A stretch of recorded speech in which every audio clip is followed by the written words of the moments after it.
역사하사 죽은 자들 가운데서 다시 살리시고 하늘에서 자기의 오른편에 앉히사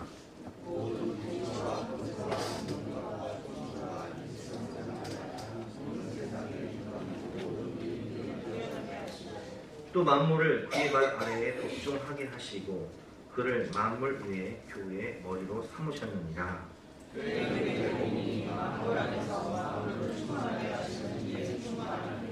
아멘.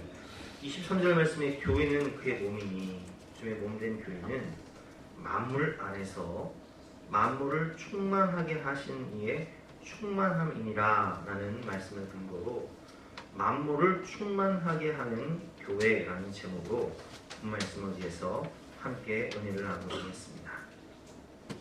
저는 지난 주간 월화수 우리 중고등부 아이들을 데리고 저 소망수양관에서 부르심 캠프를 갔었고요. 또 수목금은 우리 아동부 아이들을 데리고 저 포천 베어스타운에서 진행되었던 기독교 캠프 코리아에서 운영한 팝콘 캠프를 갔다 왔습니다. 수련회에 월요일날 도착을 했는데 소망교회의 청년들이 봉사자가 되어서 주차 안내부터 안내를 다 이렇게 하더라고요.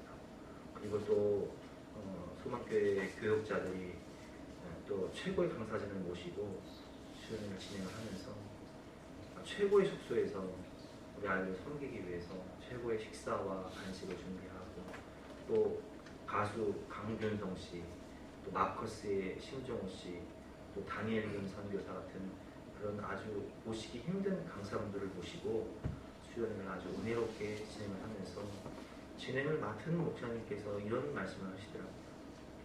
여러분, 우리 교회가 돈이 많아서 일을 하는 게 아닙니다.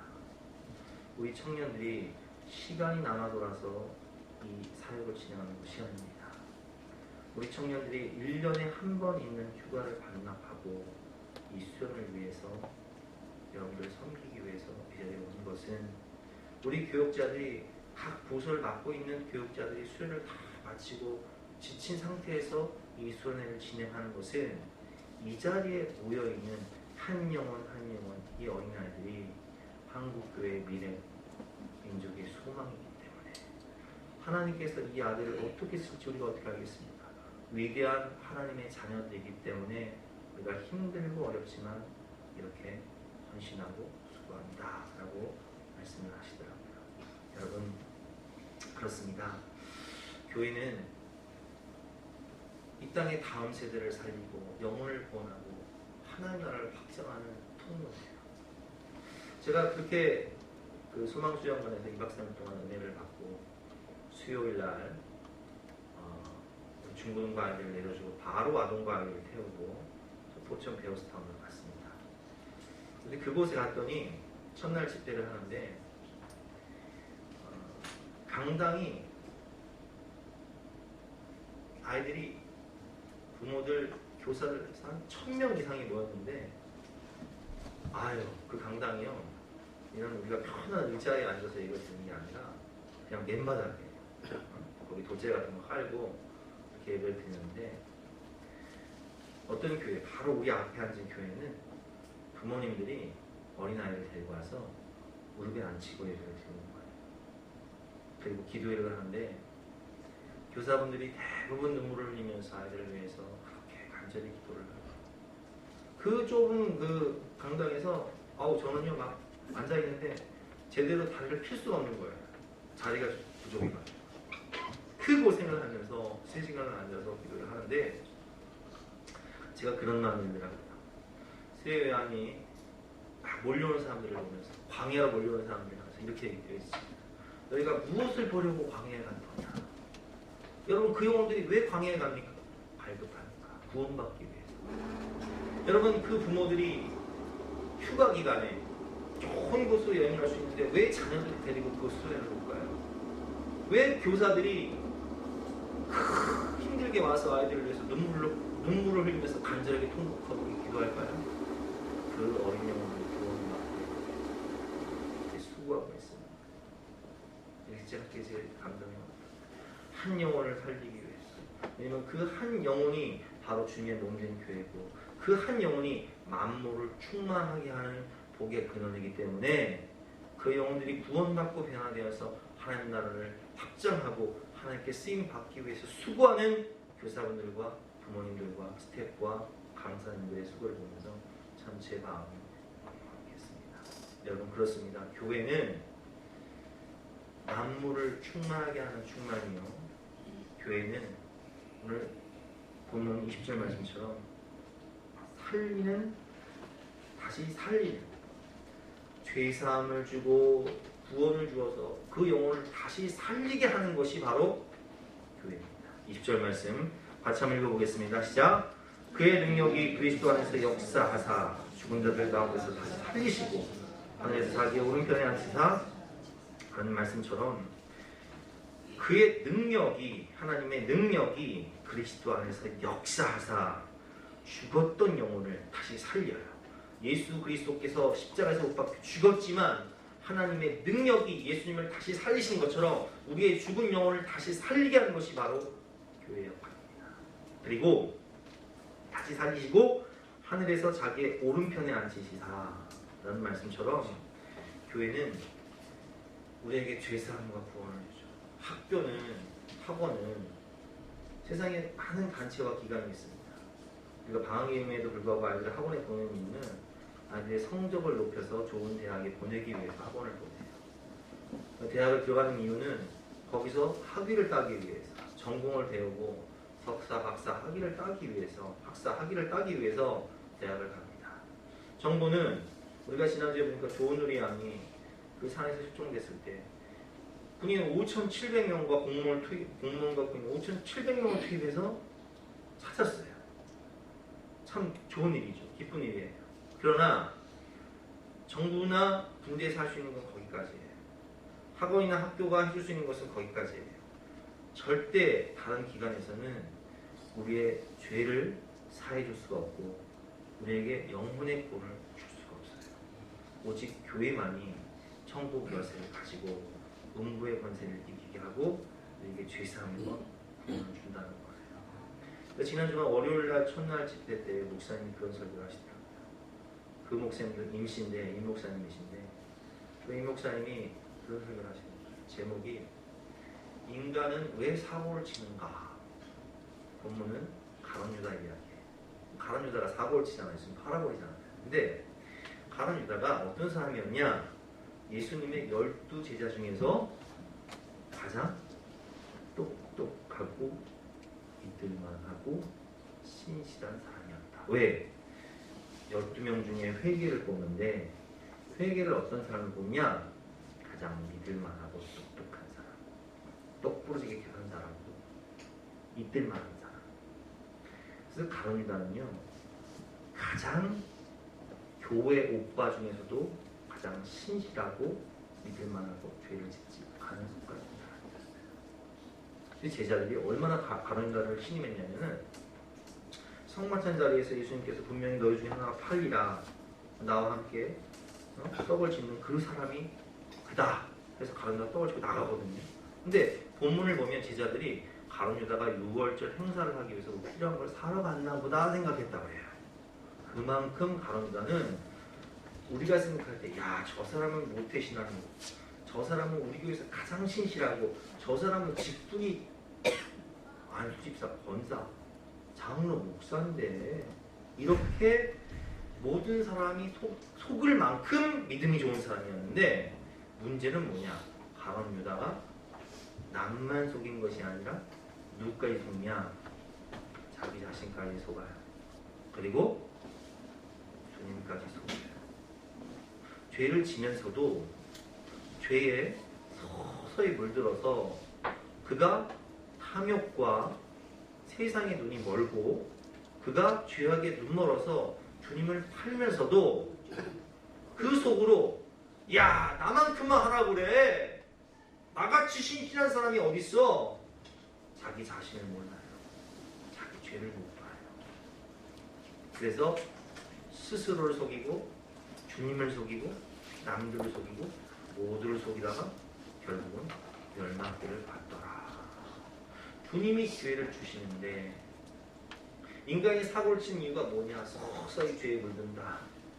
그리고 자기 자신을 모른다. 자기 죄를 못 본다. 주님이 기회를 주실 때 회개의 기회를 잡아라. 이런 내용이거든요. 그래서 저는 그 말씀을 듣고 저 자신을 보는 거예요.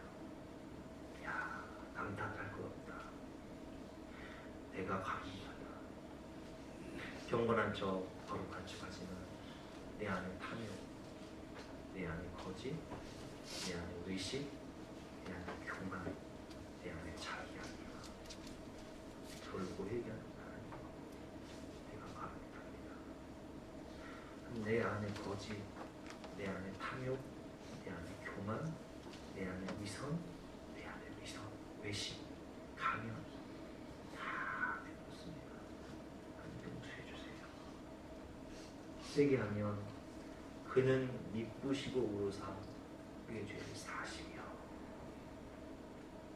우리가 아무리 악할지라도 하나님 자녀이기 때문에. 그래서 목사님 그런 예언을 하시더라고요. 한 나라에 왕이 있었습니다. 이 왕에게는 소중한 왕자가 있었는데 이 왕궁에 왕이 가장 아끼는 보물 도자기가 있었습니다. 이 왕자가 실수로 이 도자기를 깨트린 거예요.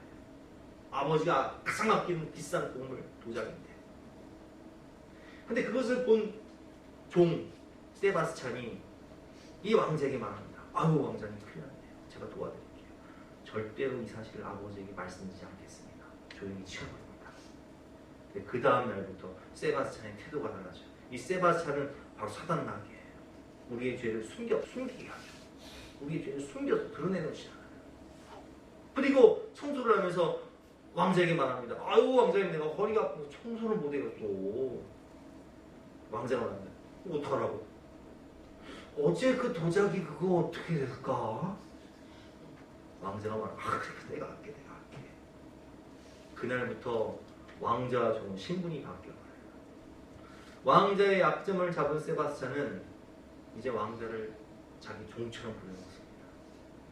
그러던 세바스찬이 계속 부려먹자 왕자가 잡일을 하면서, 왕자인데 허드렛 일을 하면서 종을 모시고 살면서 어느 날 분노가 치밀어요. 거룩한 분노죠. 내가 지금 뭐하고 있는 짓이냐, 왕자인데. 내가 이렇게 사니 차라리 아버지 앞에 가서 내 죄를 고백하리라. 아버지께 찾아갑니다. 딱 무릎을 꿇습니다. 아버지, 죄송합니다. 잘못했습니다. 사실은 제가 아버지께서 아끼는 도자기를 실수로 훔쳤습니다. 어떤 벌을 내리시든 제가 다르게 받겠습니다. 그 사실을 듣는 아버지는 이 아들을 죄값을 치르게 합니다. 청망하지만 그러나 아들에게 말합니다. 아들아, 너는 이 나라를 이어받으래. 왕자를 자기 왕위를 사랑합니다. 내가 이 나라를 너에게 줄 건데 도자기가 물론 소중하지만 도자기보다 귀한 것이 이것이야. 그리고 죄값을 달게 받은 아들은 그날부터 자유와 해방을 얻습니다. 누구로부터? 세바스찬으로부터의 자유와 해방. 죄와 사단 마귀로부터의 자유와 해방을 얻습니다. 이게 회개하는 사람에게 오는 자유와 해방의 기쁨이에요. 그리고 이 왕자가 세바스찬에게 찾아간다. 너 이리 와. 세바스찬 이리 와. 네가 내 약점을 잡고 나를 종처럼 부려? 더 이상 세바스찬의 종노릇을 할 필요가 없습니다. 그게 회개를 통한 죄사함의 역사예요. 우리가 함께 회개하고 고백하면 우리는 더 이상 사단의 노예, 죄의 노예가 되지 않아요. 참된 해방과 기쁨과 자유가 우리에게 오는 것이죠. 그러면서 마지막에 이런 말씀을 하시더라고요. 세상에 이런 일이라는 프로에서 나온 실제 사건인데, 한 동네에 40대 중년의 아줌마인데 이 여인이 미친 여자예요. 정신 나간 여자예요. 그래서 길거리 다니면서 보이는 사람 있으면 쓸데없이 시비를 걸고 싸우고, 그리고 음식물 쓰레기통을 뒤져가지고 그걸 먹고 아무 데서나 대소변을 보고 이런 짓을 해요. 근데 이 여인을 조용히 따라다니는 할아버지가 있었어요. 이 할아버지가 누구냐? 바로 이 여인의 아빠예요. 그래서 이 여인이 싸우려고 하면 뜯어 말리고, 음식물 쓰레기를 주워 먹으려면 못 먹게 하고, 아무 데서나 대소변을 보려고 하면 손을 끌고 화장실을 끌고 가는 아버지. 근데 이 여인이 어느 날 밤에 밤늦도록 안 들어오는 거예요. 아버지가 동네를 찾아다니면서 찾다가 못 찾고 들어옵니다. 새벽 2시, 4시가 되고 이 딸을 기다리다가 잠을 못 자요. 근데 이 딸이 딱 새벽 4시가 돼서 들어오니까 이 아버지가 밥은 먹었냐? 아빠 나 배고파요. 밥 차려주세요. 밥을 딱 차려주고 그때부터 자기 시작합니다. 다음날 기자가 와서 묻습니다.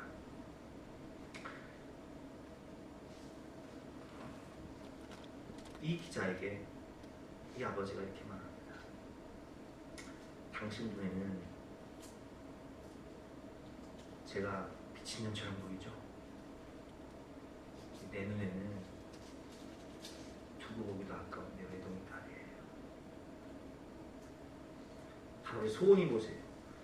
제 소원이 뭐냐고요? 내 딸보다 하루 더 살다가. 왜? 내 딸을 아무도 돌볼 사람이 없습니다. 하루 더 살다가 하늘나라 가는 겁니다. 나는 그렇게 기도해요. 그게 하나님 아버지의 사랑입니다. 우리가 아무리 아무리 죄에 짜가치고 아무리 부족하고 허물이 많아도 하나님 앞에 나와 회개하고 은혜를 구하면 우리를 용서하시고 사랑하시고 죄사함의 은혜와 해방과 자유와 구원의 기쁨을 주시는 하나님. 그걸 어디서 우리가 얻습니까? 주님의 몸된 교회에 나와서 얘기하고 기도하죠. 하나님은 교회를 통해서 죄사함을 주고, 교회를 통해서 천국 열쇠를 주고, 교회를 통해서 구원과 죄사함을 주시는 분이십니다. 교회는 이 죄악된 세상 가운데 우리가 살아남을 수 있는 유일한 구원의 방주, 살 길이 교회인 것입니다. 두 번째로 우리는 교회를 통해서 부활과 영원한 생명을 얻게 되는 것입니다. 20절부터 22절까지의 말씀 교독해 보겠습니다. 20절부터 22절. 그의 능력이 그리스도 안에서 역사하사 죽은 자들 가운데서 다시 살리시고 하늘에서 자기의 오른편에 앉히사.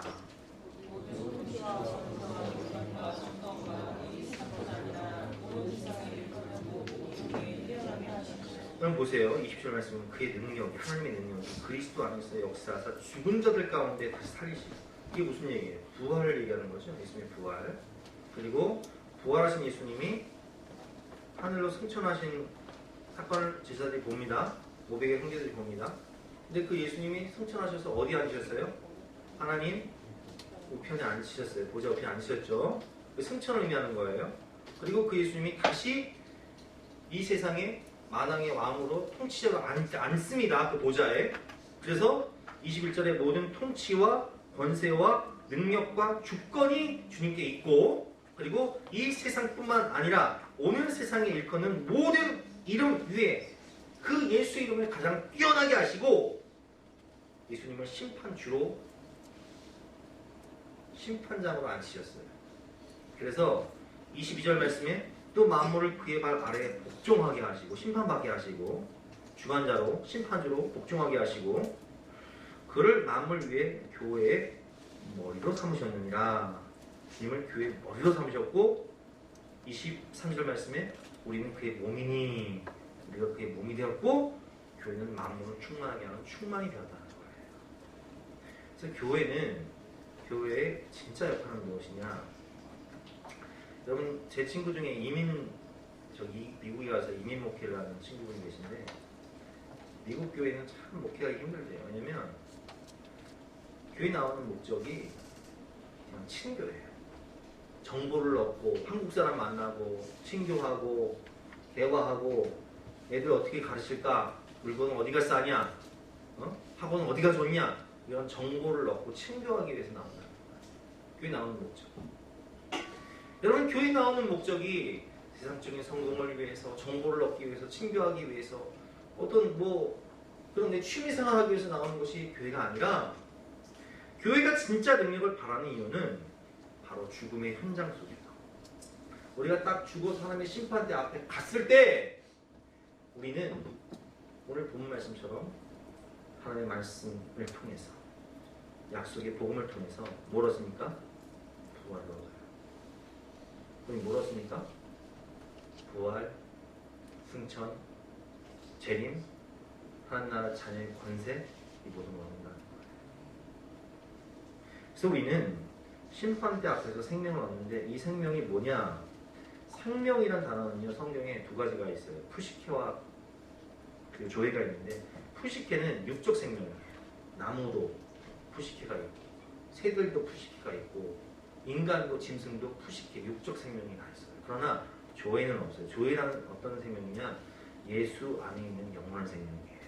내가 곧 길이요 진리요 생명이라고 말씀하실 때 이 생명이 조회인데 예수 안에 있는 영원한 생명, 천국에서만 가능한 영원한 생명이 조회예요. 근데 이 생명을 어디서 얻냐? 예수 그리스도를 통해서 교회에서 흘러가는 거예요. 부활의 영원한 생명, 재림의 영원한 생명, 하나님 나라의 영원한 생명. 그래서 이 교회는 음부의 권세, 사망 권세를 이기는데 음부의 권세라는 뜻은 뭐냐?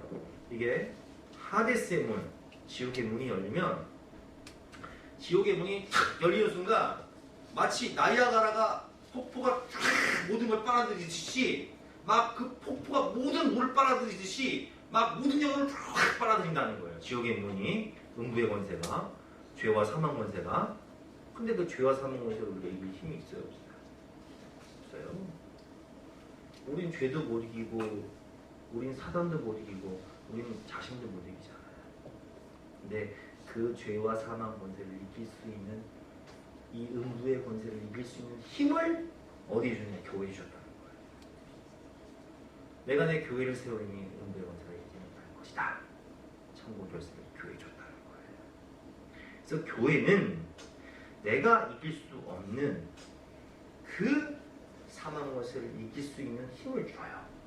오직 성령이 너에게 임하시면 너희가 권능을 받고 예루살렘과 온 유대와 사마리아 땅끝까지 다 내 증인되리라. 하늘과 땅의 모든 권세를 내게 주셨으니 너희는 가서 모든 민족으로 제자를 삼아 아버지와 아들과 성령의 이름으로 세례를 주고 내가 너에게 분반 모든 것을 가르쳐 지키게 하라. 그럴지어다 세상이 끝날까지 내가 너희와 영원토록 함께하리라. 하늘과 땅의 모든 권세를 가지시고 성령의 권능으로 역사하신 주님이 교회의 뭐가 되신다고요? 머리가 되세요. 그래서 예수님은 십자가에서 죽으실 때 다 이뤘다 말씀하시고 사망 권세를 짓밟으시고 살아가셨어요. 음부의 권세를 뚫고 사망 권세를 이기고 살아가셨어요. 그리고 우리에게 말씀하셨죠. 내가 부활의 첫 열매가 된 것 같이 너희도 부활할 것이다. 그래서 이 교회를 절대 세상은 이길 수가 없어요. 그래서 로마의 10대 황제가 박해를 하는데 기독교인들을 저 콜로세움으로 끌어다가 막 사자 마비 되게 하고 화형을 시키고 마차박대까지 죽이고 하는데 교회의 성도들이 순교하기 위해서 줄을 섭니다.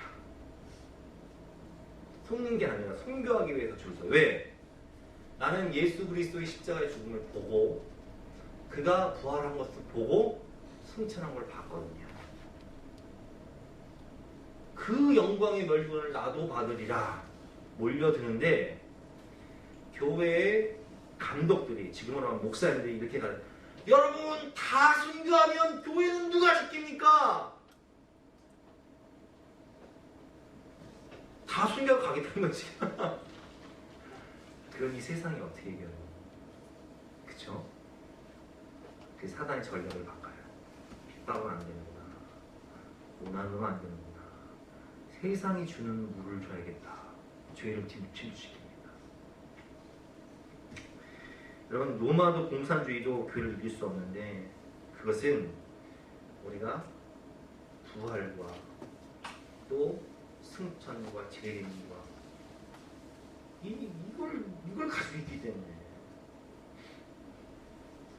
그래서 이제 세상이 주는 물을 이제 주기 시작하는데, 지난주에 팝콘 캠프에 갔더니 그런 영상을 우리 아이들에게 보여주더라고요. 한 사람이 음식의 방이라는 곳에 가서 아이들이 먹고 싶은 메뉴판을 딱 줍니다. 피자, 햄버거, 통닭, 짜장면, 탕수육 이런 것들을 다 열고 해놓고, 자, 먹고 싶은 거 다 고르세요. 다 애들 고릅니다. 먹고 싶은 거. 자, 여기는 음식의 방입니다. 그리고 영상을 보여줘요. 한 어떤 사람이 음식의 방에 들어가서 먹고 싶은 걸 다 고릅니다. 온갖 맛있는 진수성찬. 근데 그 음식의 방에서는 아무리 먹어도 배가 안 부르는 방이에요. 그러니까 막 온갖 것들을 다 시켜서 먹는 거예요. 근데 그 음식의 방에 들어간 사람이 이런 고백을 해요. 그런데 내가 그 음식을 먹으면 먹을수록 나는 더 자극적인, 더 달콤한, 더 고소한, 더 매콤한 음식들을 갈망하게 되었다. 그리고 그 음식들을 먹으면 먹을수록 내 마음은 더 공허해졌다라고 말해요. 그래서 그 영상에서 뭐라고 하냐면, 이것이 세상이 주는 것입니다. 여러분들이 보는 유튜브 영상 보고 또 보고 또 봐도 만족이 없고, 더 자극적인 거, 더 달콤한 거, 더 충격적인 거, 더 온난한 것을 갈구하게 되죠. 세상이 주는 물을 마시고 마십니다. 술을 마시고 마십니다. 근데 뭐 마시면 마실수록 마음이 충만한 게 아니라 더 공허해요.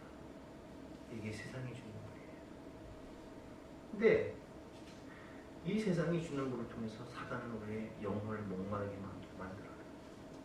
그리고 영원한 지옥에 가서 타는 지옥불에서 목마르게 만들어버리죠. 그리고 반대 하나의 영상을 보여줍니다. 이 사람은 한 평짜리 독방에 갇혀서, 빛도 안 들어오는 독방에 갇혀서 그곳에서, 그 독방에서 대소변을 해결해야 돼요. 그리고 그 독방에서 음식이라고는 소금물에 적신 요만한 주먹밥을 하나 줍니다. 이 사람이 누구냐? 북한과 중국을 오가면서 복음을 전하던 전도자였어요. 그가 잡힌 거예요. 독방에 갇힌 거예요. 근데 그가 그 소금에 적신 주먹밥을 먹으면서 그 냄새나는 독방에 갇혀서 뭐라고 고백하는가? 나는 만족합니다. 나는 주님이면 충분합니다. 왜? 나는 생명의 생수의 근원 되신 성령의 생수, 주님이 주시는 성령의 생수를 매일매일 마시고, 나는 예수 그리스도의 십자가의 보혈을 매일 마시고, 나는 생명의 떡으로 오신 예수 그리스도의 살을 매일 먹기 때문에 나는 주님이면 충분합니다. 보통 2주면 정신병자가 되거든요. 독방에 빛이 안 들어오면. 이 사람은 4개월 지나도 그 마음은 평안하지 않아요. 질문자에게 나는 만족합니다. 이게 교회를 통해서 하나님이 주시는 부활의 능력이요, 성령의 능력이요, 하나님 나라의 기쁨인 거예요.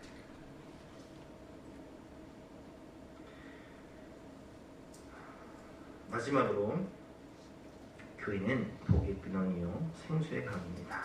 오늘 본문 23절 말씀 같이 한번 읽어보겠습니다. 시작. 교회는 그의 몸이니 만물 안에서 만물을 충만하게 하시는 이의 충만한 힘이다. 아멘. 그 세계 테마 여행이라는 프로를 보면 여행자들이 여행을 하면서 찍은 영상을 보는데, 저는 얼마 전에 그 세계 테마 여행 이란을 갔다 온 어떤 사람이에요. 이란의 사막 도시를 갔어요. 근데 이란이 산맥도 있고 사막도 있거든요. 산맥에 있는 도시들은요, 그 만년설이 흘러내려가지고 물이 풍부하기 때문에 굉장히 그 숲도 많고 아름다워요. 근데 사막에 있는 도시는 그렇지가 않아요. 사막이에요, 그야말로. 근데 이 사막에 높은 산이 하나 있는데, 그 사막 높은 산 아래에 사막의 도시가 있는 거예요. 희한하게. 이 사람이 그 도시에 어떤 집을 방문을 합니다. 근데 집에 방문을 해서 집에 딱 들어가 보니까 그 집들은요, 가옥 구조가 이렇게 중앙에 마당이 있는데 그 마당에 뭐가 있냐? 분수가 있어요. 사막도시. 그래서 이 분수가 어떻게 있냐고 물었더니 이 분수가 있을 수 있는 그 원인을 알려줘요. 문을 열고 지하로 내려가니까 지하에 물이 흘러가는 터널이 있는 거예요. 그러니까 이 터널이 또 어디서 온 거냐 했더니 그 터널이 그 물이 흘러내리는 그런 샘 거기로 데려가더라고요. 마을 산 꼭대기에 있는 샘인데 그 샘은요 마르지가 않아요. 1년 360. 그 샘이 마르지 않는 그 샘에서 넘쳐나는 물이 그 물을 증발하면 안 되니까 지하 터널을 만들어서 수로를 만들어서 그 수로를 중심으로 집들을 치는 거예요. 근데 그 생수의 그런 그 샘에 딱 가니까 닥터피시들이요 있어가지고 발을 담그면 막 달려와서 고기도 막 몰려. 세계 4대 문명의 특징이 뭔지 아세요, 여러분? 강을 끼고 있어요. 그렇죠? 예루살렘 성지순례에 가보면 기혼샘이라는 샘이 있어서 거기서 베데스의 영문까지 지하 수로가 있어요. 히스기야 터널이라고. 그 샘이 있기 때문에 그 산꼭대기에 도시가 있을 수 있는 거 마찬가지예요. 세상에 생명수의 근원은 어디냐? 거기에 근원, 그 샘의 원천이 어디냐? 교회라는 거예요. 에스겔 47장에 보면 나오죠. 그가 나를 데리고 성전 문에 이르시니 성전의 앞면이 동쪽을 향하였는데 그 문지방 밑에서 물이 나와. 어디서 물이 나온다고요? 문지방 밑에서 물이 나와. 교회 문지방 밑에서 생명수강이 흘러. 이 교회는 만물을 충만하게 하는 충만인데 그 물이 흐르는데 측량해 보니까 처음에는 발목에 차고 4절에 무릎에 오르고 또 물이 허리에 오르고 5절에 물이 건널지 못한 강이 되고 그리고 9절에 보니까 이 강이 바다가 되고 그 바다에서 사람들이 물고기를 잡고 그리고 그 나무에서 생명나무를 따먹고 그 잎사귀는 약재료가 되고 제가 지난주에 세계 테마영화를 보니까 바이칼 호수가 나오더라고요. 바이칼 호수는요 러시아에 있는데 몽골에서 흐르는 강이 러시아까지 가요. 근데 이 바이칼 호수를 가보니까 얼마나 큰지 바이칼 호수를 끼고 있는 도시에서 도시를 가는데 8시간 가는 침대 기차를 타고 가도 끝이 없는 호수가 바이칼 호수예요. 그러니까 이 바이칼 호수가 얼마나 크냐면 전 세계의 민물의 20%를 저장하고 있는 호수. 최고로 깊은 곳의 수심이 1670m. 수심이 어마어마하죠. 근데 그 바이칼 호수 중심으로 어마어마한 사람들이 거기서 물고기를 잡고 양을 키우고 소를 키우고 그 사람들에게 이 바이칼 호수는 생명이에요. 근데 이 바이칼 호수에 흐르는 강이 몇 개냐? 바이칼 호수에 흐르는 강들이 365개예요. 근데 그 바이칼 호수에서 흘러내려가는 강은 하나예요. 어마어마하죠. 그렇죠? 근데 이걸 여러분 교회라고 생각해보세요. 생명수강이 흐르는 거예요. 근데 어디까지 흐르느냐? 사해까지 흘러요. 염해까지 흘러요. 동물. 근데 가는 그 모든 길목이 강이 되어버리니까 죽었던 사람이 사는 거예요. 교회는요, 우리가 지상교회를 생각하면 약점이 있죠. 분명히 문제가 있습니다. 그러나 교회는 세상의 소망이고 교회는 생명수강이고 교회는 목의근원이에요. 어떤 사람이 스펄전 목사님을 찾아와서 이런 얘기를 합니다. 나는 완벽한 교회를 찾습니다. 목사님, 혹시 이 세상에 완벽한 교회, 정말 거룩하고 완벽한 교회 있으면 소개시켜 주세요. 그래서 스펄전 목사님 이런 말 합니다. 그런 교회가 있으면 성도님 찾아보시고 혹시라도 찾으면 저한테 꼭 말씀해 주세요. 저도 그런 교회 다니고 싶어요. 그런데 혹시라도 그 교회 찾으시면 당신은 절대 등록하지 마십시오. 왜? 당신이 등록하는 순간 그 교회는 완벽한 교회가 안 되어버려요. 당신 같은 불평부는 등록하는 순간 그 교회의 거룩성을 망쳐버려요. 여러분, 지상교회는 완벽한 교회가 없어요. 그러나 그럼에도 불구하고 교회는 우리는 주님의 지체고 주님의 몸이에요. 천국 열쇠를 우리에게 주셨어요. 하나님은 복의 근원으로 우리를 부르셨어요. 그리고 교회는 보이는 유형교회가 있고 보이지 않는 무형교회가 있는데, 교회는 보이는 유형교회, 건물이 아니에요. 건물은 세월이 지나면 무너져 버려요. 없어져 버려요. 그러나 보이지 않는 무형교회, 바로 내가 교회고 우리가 진정한 교회입니다. 주님의 이름으로 모인 두세 사람이 모인 그것이 바로 교회예요. 자, 따라합시다. 내가 교회입니다. 우리가 교회입니다. 내가 복의 근원입니다. 우리가 축복의 통로입니다. 아멘. 우리가 축복의 통로고 우리가 복의 근원이에요. 왜 세상에 많은 교회들이 있는데 하나님이 예수사랑 교회를 개척하게 하셨을까요? 그것은 꼭 우리 교회를 통해서만 구원받을 영혼들이 있기 때문이에요. 그것은 꼭 우리 교회를 통해서만 하나님께서 주님의 몸으로 우리를 쓰실 하나님의 계획이 있기 때문에 우리 교회를 세우신 거예요. 우리 교회를 통해서만 회개하고 성령을 체험하고 하나님을 만날 사람들이 있기 때문에 우리 교회를 세우신 거예요. 그렇게 해서 성령을 체험하고 주님을 만나고 주님의 몸된 지체가 되어 하나님께 쓰임 받는 분들이 계시고, 앞으로도 주님은 수많은 영혼들을 구원하시고 민족의 소망이 되는 자녀들을 우리 교회를 통해서 양육시키시고 성장시킬 것이고, 우리 교회를 통해서 주님은 우리를 사용하실 것을 믿으시기 바랍니다. 그래서 우리는 앞으로 만물을 충만하게 하는 충만으로서 주님의 지체로서 크고 위대한 일하는 복의 근원이 될 것을 믿으시기를 바랍니다. 우리 함께 찬양 축복의 통로 함께 찬양하고 주신 말씀 붙잡고 간절한 마음으로 기도하겠습니다. 우리 서로 축복하면서 찬양하겠습니다. 당신은 하나님의 언약 안에 있는 복의 근원 축복의 통로입니다. 마음을 충만하게 하는 충만입니다. 함께 찬양하고 기도하겠습니다.